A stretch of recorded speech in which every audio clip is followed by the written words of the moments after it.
अंमली पदार्थाच्या विळख्यात तरुणाई मोठ्या प्रमाणात अडकत असल्याच्या अनेक घटना पुण्यामध्ये वारंवार समोर येत आहेत।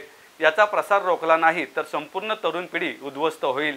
त्यामुळे अंमली पदार्थाचे सेवन करू नका, अंमली पदार्थापासून दूर राहा असा संदेश देणारे फलक हातात घेऊन तरुणाईने अंमली पदार्थ विरोधी मोहिमेत सहभाग घेत जनजागृती केली। यावेळी त्यांनी से नो ड्रग्सचा संदेशही दिलाय। आनंदवन व्यसनमुक्ती व पुनर्वसन केंद्र आपलं फाउंडेशनच्या वतीनं जागतिक अंमली पदार्थ सेवन व अवैध वाहतूक विरोधी दिनानिमित्त जनजागृतीपर कार्यक्रमाचं आयोजन फर्ग्युसन महाविद्यालयाच्या मुख्य प्रवेशद्वारासमोर करण्यात आले। यावेळी आमदार सिद्धार्थ शिरोळे, वरिष्ठ पोलीस निरीक्षक स्वप्नाली शिंदे, आनंदवन व्यसनमुक्ती केंद्राचे अध्यक्ष डॉक्टर अजय दुधाने, दत्तात्रय सोनार, विशाल शिंदे, ऋषिकेश इंगळे, संतोष पटवर्धन, सागर कांबळे तसंच आपलं फाउंडेशनचे मनीष भोसले, पवन जैनक, अंकित नाका, अथर्व नाईक, रजत श्रीवास्तव, गुरुप्रसाद रंधे, दैविक भालेराव, कार्तिक घाडगे आदी उपस्थित होते। मला वाटतं की हा दिवस फारच महत्त्वाचा आहे, कारण या बाबतीतली जी अवेअरनेस आहे आणि जे वाढता धोका आहे तो आत्ताच नाही आवरला तर भविष्य काळामध्ये आपली पुढची पिढी ही फार त्याच्या मोठ्या प्रमाणाने या ड्रग्समुळे त्रस्त होण्याची शक्यता आहे।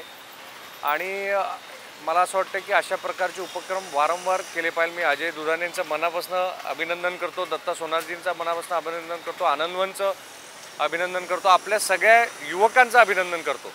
कारण आपण असा जो धोका आहे, हा ड्रग्स म्हणजे कसं आहे, एखाद्याच्या ब्रेनशी खेळणारी ही सबस्टन्स आहे। बरं, त्याची अवेलेबिलिटी इतकी सोपी झाली आजकाल की कुठेही त्याची अवेलेबिलिटी मिळायला लागली, हा सगळ्यात मोठा धोका आहे।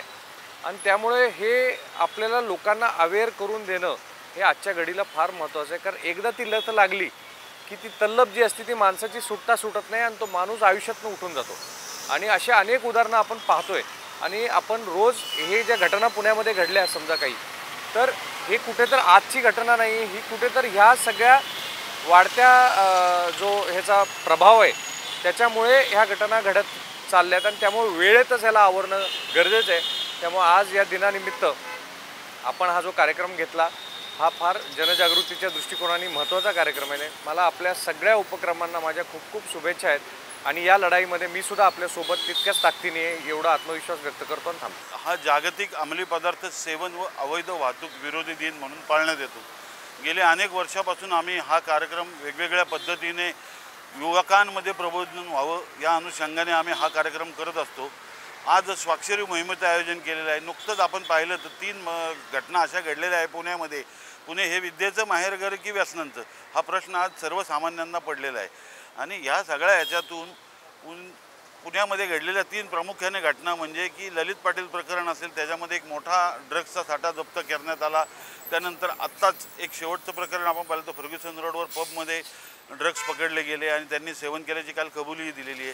म्हणजे ही तरुणाईला लागलेलं जे आकर्षण आहे, ह्या व्यसनाधीनतेचं जे एक आपण म्हणतो ओढ आणि ह्याची तीव्रता खूप मोठ्या प्रमाणात विद्यार्थ्यांमध्ये, तरुणाईमध्ये किंवा अगदी टीनएजर्समध्ये सुद्धा वाढत आहे।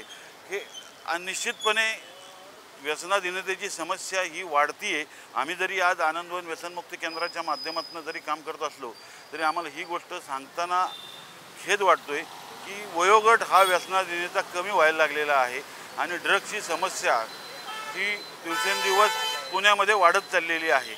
हा निश्चित प्रबोधन करणे हे आमच्या संस्थेतर्फे आमचं काम आहे। याचा परिणाम निश्चित होतो, कारण जसं आज आपण पाहिलं तर आज काही 26 जून जरी असला तरी ह्याच्यातनं जनजागृती होते आणि यातून येणारा तरुण वर्ग किंवा त्यांचे पालक जागरूक होऊन बातम्या वाचून किंवा बातम्या बघून निश्चितपणे जागरूक होतात। आमच्याकडे येतात, काहींना उपचारांची गरज लागते, काहींना OPDची गरज लागते। अशा सगळ्या पद्धतीने आम्ही त्यांना उपचार करतो आणि निश्चितपणे त्याच्यात परिणाम होतोय। पण हे जे व्यसन आहे हे बिनवासाचं व्यसन आहे, त्यामुळे हे व्यसन समजून घ्यायला आणि उमजून घ्यायला खूप वेळ जातो। त्याचे दुष्परिणाम त्याच्या वर्तनावर आणि त्यांच्या बाकीच्या सर्व गोष्टींवर होत असतात।